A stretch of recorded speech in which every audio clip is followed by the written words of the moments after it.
ಇದೇ ಶುಕ್ರವಾರ ವಾಪಸ್ ಬರ್ತಾರಂತೆ ಪ್ರಜ್ವಲ್ ರೇವಣ್ಣ ಅವರು. ಕುಮಾರಸ್ವಾಮಿ ಅವರು ಕೂಡ ಸ್ಟೇಟ್ಮೆಂಟ್ ಕೊಟ್ಬಿಟ್ರು. ದೇವೇಗೌಡರು ಮಾತಿಗೆ ಬೆಲೆ ಕೊಟ್ಟು ವಾಪಸ್ ಬರ್ತಿರೋದು, ಸಮಾಧಾನ ಆಗಿದೆ, ಮುಂದೆ ತನಿಖೆ ಇತ್ಯಾದಿ ಇತ್ಯಾದಿ ಎಲ್ಲವನ್ನ ಕೂಡ ಎದುರಿಸ್ತಾರೆ ಅನ್ನೋ ವಿಶ್ವಾಸ ಬಂದಿದೆ ಅಂತ ಹೇಳಿ ಮಾತನಾಡಿದ್ದಾರೆ ಕುಮಾರಸ್ವಾಮಿ ಅವರು.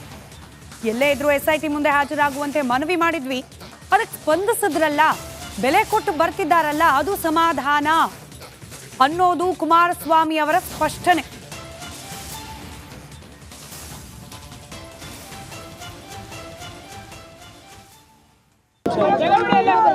ಈಗ ಈ ಒಂದು ಪ್ರಕರಣಕ್ಕೆ ಸಂಬಂಧಪಟ್ಟ ಹಾಗೆ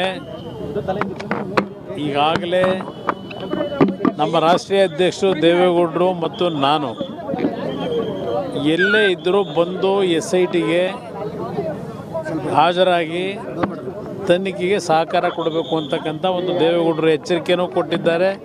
ನಾನು ಒಂದು ಮನವಿನೂ ಮಾಡಿದ್ದೆ ಮತ್ತು ಕಾರ್ಯಕರ್ತರಿಗೆ ಗೌರವ ಇದ್ದರೆ ತಕ್ಷಣ ಬರಬೇಕು ಅಂತಕ್ಕಂಥ ಒಂದು ಮನವಿಯನ್ನು ಮಾಡಿದ್ದು. ಅದಕ್ಕೆ ಹೋಗೊಟ್ಟು ಬರ್ತಾ ಇರ್ತಕ್ಕಂಥದ್ದಕ್ಕೆ ಇವತ್ತು ನಮಗೂ ಸ್ವಲ್ಪ ಸಮಾಧಾನ ಇದೆ.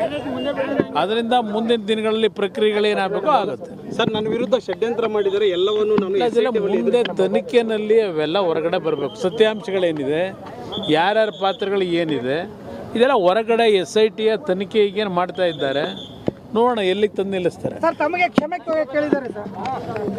ನಾನು ನನಗೆ ಕ್ಷಮೆ ಕೇಳಿ ನನ್ನ ಕಾರ್ಯಕರ್ತರ ನೋವು ಸ್ಪಂದಿಸು ಅಂತಕ್ಕಂಥ ನಾನು ಹೇಳಿದ್ದೀನಿ. ಕಾರ್ಯಕರ್ತರ ಕ್ಷಮೆ ಕೋರೋದಕ್ಕೆ ನಾನು ಅವನಿಗೆ ಪಾಪ ಈಗಲಾದರೂ ಕಾರ್ಯಕರ್ತರ ಬಗ್ಗೆ ಅಷ್ಟು ಒಂದು ಮಮತೆ ಇದೆ ಅಂತಕ್ಕಂಥ ತೋರಿಸ್ಕೊಂಡಿದ್ದಾನೆ. ಅದಕ್ಕೆ ನನಗೂ ಸ್ವಲ್ಪ ಸಮಾಧಾನ ಆಗಿದೆ.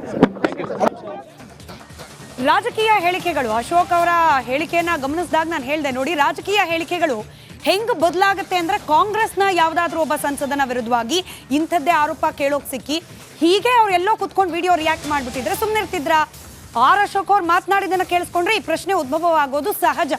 ಪ್ರಜ್ವಲ್ ವಿಡಿಯೋ ಬಿಡುಗಡೆ ಮಾಡಿ ಬರ್ತೀನಿ ಅಂತ ಹೇಳಿದ್ದಾರೆ, ಆದರೆ ಮೊದಲೇ ಕೆಲಸ ಮಾಡಬೇಕಾಗಿತ್ತು, ಎಲ್ಲ ವಿಚಾರ ಮೊದಲೇ ಹೇಳಬೇಕಾಗಿತ್ತು. ಮೊದಲೇ ಮಾಡಿಬಿಟ್ಟಿದ್ರೆ ಇದಕ್ಕೊಂದು ಅರ್ಥ ಇರ್ತಿತ್ತು. ಇದು ಅಶೋಕ್ ಅವರ ಮಾತು. ಪ್ರಜ್ವಲ್ ರೇವಣ್ಣ ಅವರು ಏನು ಇವತ್ತು ವಿಡಿಯೋ ಬಿಡುಗಡೆ ಮಾಡಿ ನಾನು ಬರ್ತೀನಿ ಅಂತೇಳಿ, ಬಟ್ ಅವರು ಮುಂಚೆನೇ ಇದನ್ನು ಮಾಡಬೇಕಾಗಿತ್ತು, ಕೆಲಸ ಮುಂಚೆನೇ ಅವರು ಅದನ್ನು ಹೇಳಬೇಕಾಗಿತ್ತು. ಹೇಳಿದರೆ ಅದಕ್ಕೊಂದು ಅರ್ಥ ಆಯಿತು. ಇದು ಭಾಳ ಟೂ ಲೇಟ್ ಅಂತ ಅನಿಸುತ್ತೆ.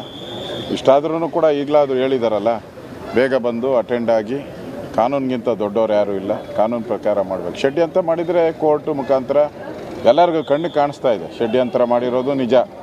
ಯಾಕಂದರೆ ಯಾರು ಈ ಪೆನ್ ಡ್ರೈವ್ಗಳನ್ನು ಹಂಚಿದ್ದಾರೆ, ಇದುವರೆಗೂ ಅವ್ರನ್ನ ಅರೆಸ್ಟ್ ಮಾಡಿಲ್ಲ, ಕೋರ್ಟ್ ಬೇಲೂ ಕೊಟ್ಟಿಲ್ಲ ಅವರಿಗೆ.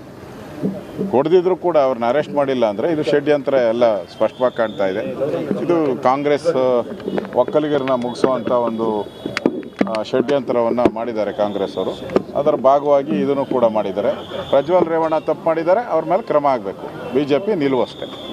ಪ್ರಜ್ವಲ್ ರೇವಣ್ಣ ಅವರು ಏನು ಇವತ್ತು ವಿಡಿಯೋ ಬಿಡುಗಡೆ ಮಾಡಿ ನಾನು ಬರ್ತೀನಿ ಅಂತೇಳಿ, ಬಟ್ ಅವರು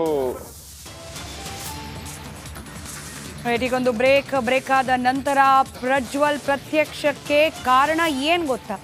1 ತಿಂಗಳ ನಂತರದಲ್ಲಿ ಹೀಗೆ ವಿಡಿಯೋದಲ್ಲಿ ಪ್ರತ್ಯಕ್ಷ ಆಗಿದ್ದಕ್ಕೂ ಕೂಡ ಇದೆ ಕಾರಣ. ಇದರ ಇನ್ಸೈಡ್ ಡೀಟೇಲ್ಸ್ ನಿಮ್ಮ ಮುಂದೆ ಬ್ರೇಕ್ ಆದ್ಮೇಲೆ.